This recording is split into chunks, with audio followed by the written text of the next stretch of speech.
돈키호테와 미겔 데 세르반테스의 이야기. 돈키호테는 스페인의 작가 미겔 데 세르반테스가 남긴 불멸의 걸작으로 문학사에서 근대 소설의 시작을 알린 작품이다. 이 소설의 정식 제목은 재기발랄한 시골 귀족 라만차의 돈키호테이며 1605년에 1부가 출간되었고 1615년에 2부가 출간되면서 완성되었다. 세르반테스는 이 작품을 통해 인간의 본질, 시대의 부조리, 이상과 현실의 충돌을 심도 있게 그려내며 문학적 혁신을 이루었다. 세르반테스는 1547년 스페인 알칼라 데 에나레스에서 태어났다. 그는 전사이자 문인이었으며 삶 자체가 돈키호테의 이야기처럼 파란만장했다. 1571년 레판토 해전에 참전한 그는 전투 중 큰 부상을 입어 왼쪽 팔을 잃게 되었다. 이후 귀국하던 도중 해적들에게 포로로 잡혀 5년간 알제리에서 노예 생활을 하기도 했다. 그의 삶은 끊임없는 고난과 역경으로 점철되었지만 그 속에서도 세르반테스는 글을 쓰며 자신의 신념을 이어갔다. 채워지지 않는 야심과 실험적인 문학에 대한 열정은 58이라는 나이에 그를 가장 왕성한 창작기로 이끌었고 결국 돈키호테를 세상에 내놓게 했다. 돈키호테의 주인공인 돈키호테는 시골 귀족으로 지나치게 많은 기사도 문학을 읽은 나머지 현실과 환상을 구분하지 못하게 된다. 그는 스스로를 떠돌이 기사라고 믿으며 낡은 갑옷을 입고 말라빠진 말을 타고 모험을 떠난다.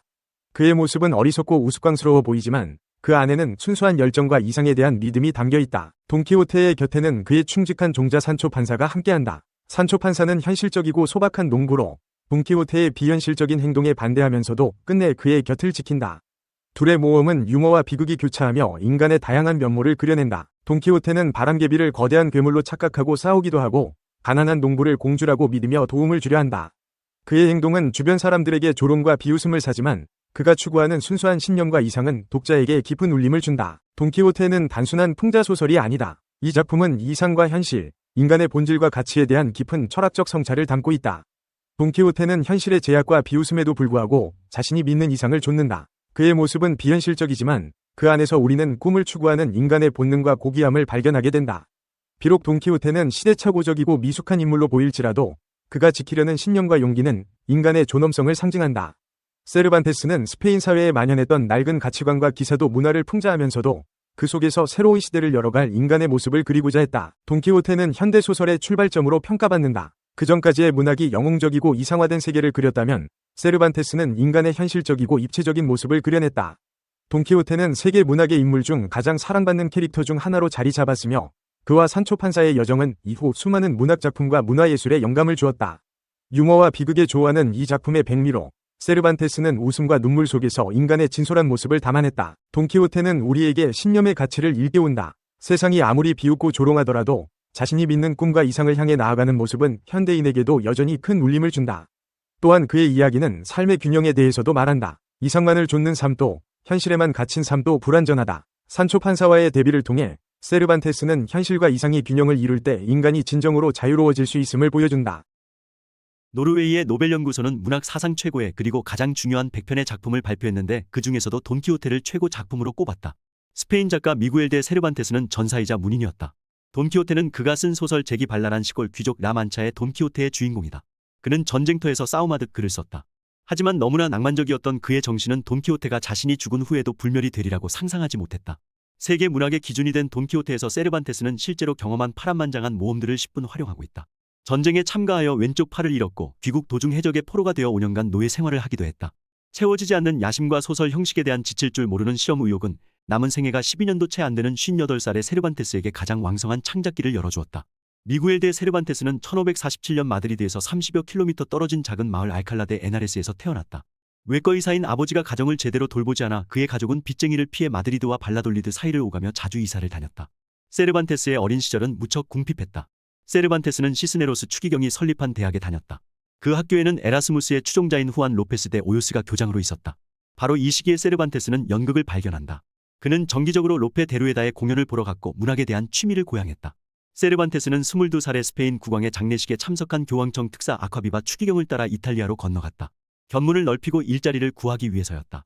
그는 몇 개월 동안 추기경의 시종으로 일하다 현지에서 스페인 보병대에 입대했다.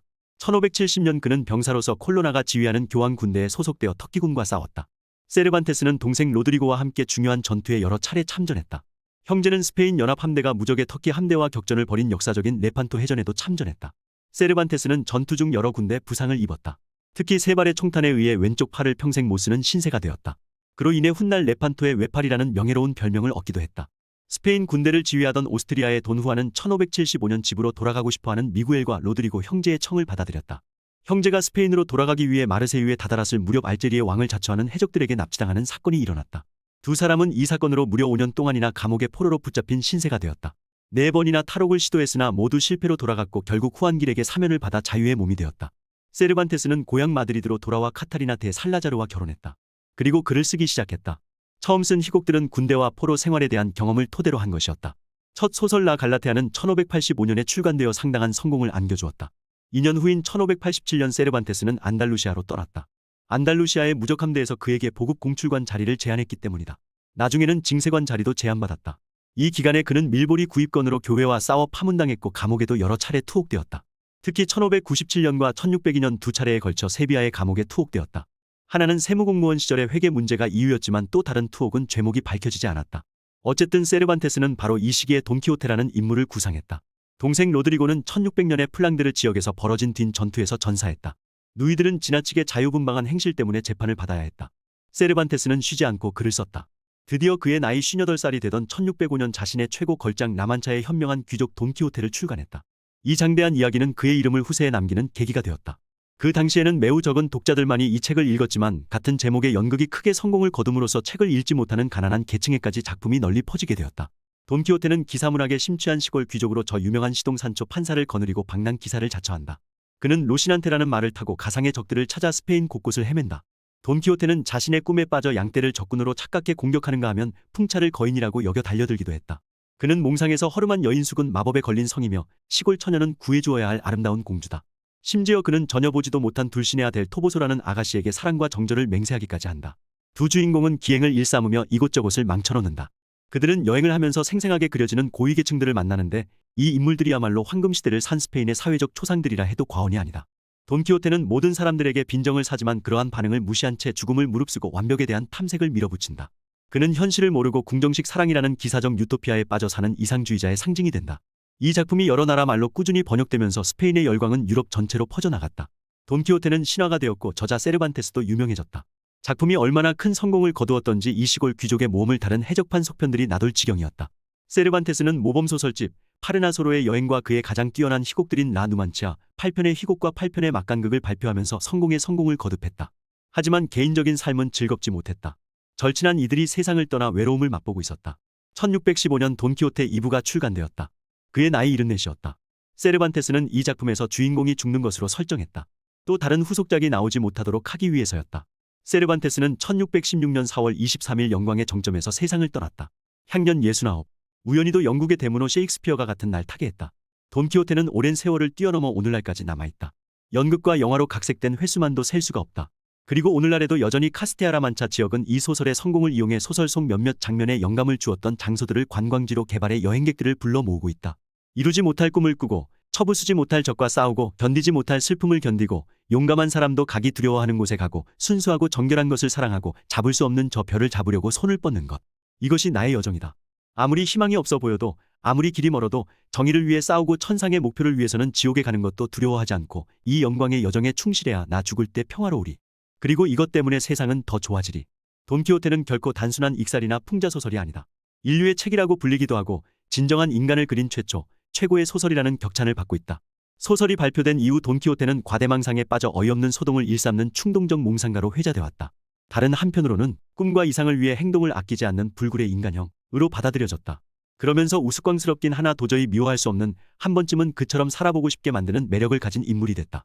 키오티즘은 돈키호테에서 유래된 말이다. 주인공 돈키호테는 풍차를 거인으로 착각하고 무모하게 덤벼들다가 골탕만 먹는 우스꽝스런 인물이다. 키오티즘은 돈키호테와 같이 자신의 이상을 실현하기 위해 안 될 줄 알면서도 무단히 도전하고 실패하고 또 실패해도 실패에 주저앉지 않고 두려워하지 않으며 자신의 이상을 실현하기 위해 끝까지 노력하는 불굴의 정신이다. 아무리 현실의 벽이 높다 할지라도 결코 현실에 안주하지 않고 비록 사람들의 비난을 받을지라도 자신이 옳다고 여기는 바를 끝까지 추구하는 용기와 의지를 가진 사람들 또는 이러한 사람들의 생활태도가 키오티즘이다.